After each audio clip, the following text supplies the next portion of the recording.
రాష్ట్ర రాజధాని హైదరాబాద్ నగరానికి మల్లన్న సాగర్ నుంచి 20 టీఎంసీల నీటి తరపునకు జలమండలి ఆమోదం తెలిపింది.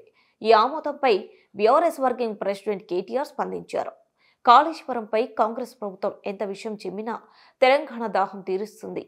మన కాళేశ్వరం అని కేటీఆర్ పేర్కొన్నారు. మల్లన్న సాగర్ వద్దని నిరాహార దీక్షలు మీరు చేసిన నేడు మహానగర దహార్తి తీరుస్తున్న వరప్రధాయిని మల్లన్న సాగర్ అని తెలిపారు. కాళేశ్వరం ప్రాజెక్టు పనికి రాదని కాంగ్రెస్ ప్రభుత్వం ప్రచారం చేసినా తెలంగాణను సస్యశ్యామలం చేసింది కాళేశ్వరం అని కేటీఆర్ స్పష్టం చేశారు.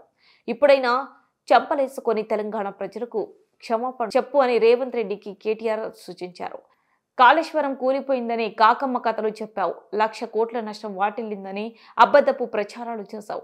అధికారం కోసం కాళేశ్వరాన్ని నిందించిన నేడు ప్రజల దహార్తి తీర్చే ఏకైక అస్త్రం కాళేశ్వరం అయిందని కేటీఆర్ స్పష్టం చేశారు.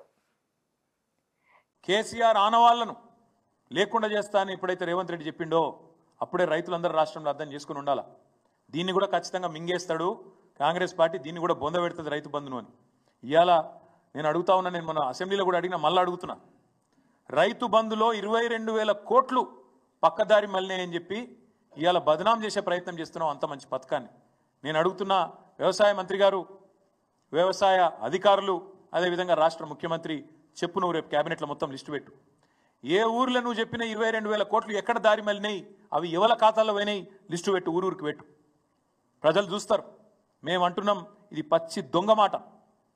22,000 కోట్లు దుర్వినియోగమైనాయని చెప్పి నువ్వు మాట్లాడుతున్న, నీ ప్రభుత్వం మాట్లాడుతున్న మాట చెత్త మాట, దొంగ మాట. ఎందుకంటున్నా అంటే, నేను అడిగిన వ్యవసాయ అధికారులను మాట్లాడినా, 7 వచ్చిందా ఈ నెంబర్ అని అడిగిన. వాళ్ళు ఏం చెప్పారు ఎరికేనా? సార్ ఏం లేదు సార్, ఇప్పుడు పత్తి రైతుంటాడు, కంది రైతుంటాడు, చెరుకు రైతుంటాడు, పసుపు రైతుంటాడు, పోడు భూములు చేసుకునే రైతులు ఉంటారు. వీళ్ళెవ్వరికి కూడా రెండో పంట పండదు సార్. ఆ రెండో పంట ఏదైతే పండలేదో దాన్ని కూడా ఇళ్ళకే నూకినాం అంతా కలిపి. రెండో పంట పండకపోయినా మీ ప్రభుత్వం ఉన్నప్పుడు మీరేం చేసిండ్రు? ఎందుకంటే పత్తి రైతు 8-9 నెలల పంట, అది మిర్చి రైతు 8-9 నెలల పంట, కంది రైతు 8 నెలల పంట. రెండో పంట వేసేందుకు అవకాశం లేదు. పసుపు, చెరుకు, అట్లాగే పోడు, వీళ్ళెవ్వరు కూడా రెండో పంట వేసుకునే ఆస్కారం లేదు. అయినా రైతు మంచిగా ఉండాలన్న ఉద్దేశంతో మా ప్రభుత్వంలో ఆనాడు మేము వాళ్ళందరికీ రెండో పంటకు కూడా పైసలు వేసినాం. పత్తి 44 లక్షల వండుతుంది, 44 లక్షల ఎకరాలలో వండుతుంది. కంది 7 లక్షల ఎకరాల్లో వండుతుంది. మిర్చి 6-7 లక్షల ఎకరాలు వండుతుంది. అదేవిధంగా మన చెరుకు, అదేవిధంగా పసుపు 2.5-3 లక్షల ఎకరాలు వండుతుంది ఇవాళ తెలంగాణలో. మరి వీళ్ళందరికీ రేపు ఎగ్గొడతావా? మరి వాళ్ళు ఏమి ఇవ్వాలి ప్రమాణపత్రం? నువ్వు అడిగినట్టు అసలు ఎందుకు ఇవ్వాలి ప్రమాణపత్రం?